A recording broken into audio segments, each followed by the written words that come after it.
In this video, you'll learn how to ask the most common types of questions in Spanish. Once you master this basic vocabulary, you'll be able to keep a conversation going with friends and family.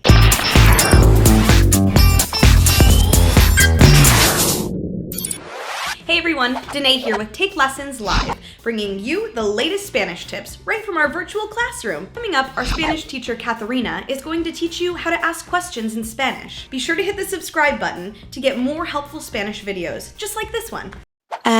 So questions. There are a few different structures that we can use, just as we have it in any other language. And the first case is these questions that you can just answer with a yes or a no. Did you have a good day today? Yes. Did you go running today? No.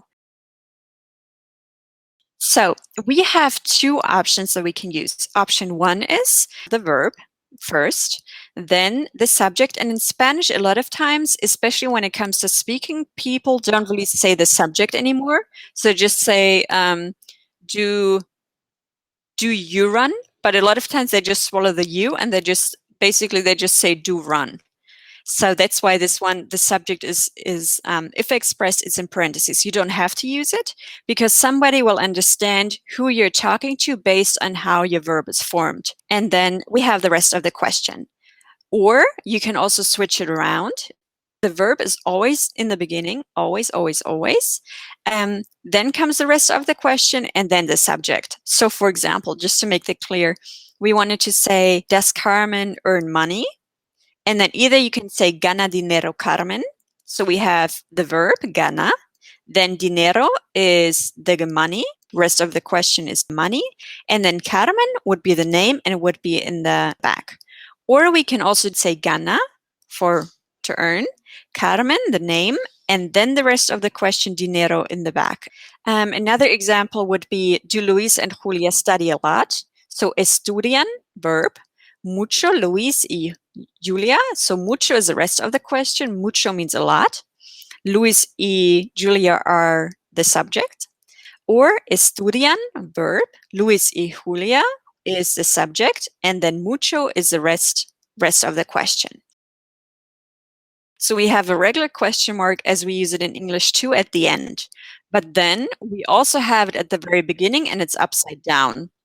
So remember that for a question or also with exclamation marks, you have the upside down sign in the front and the regular one in the back.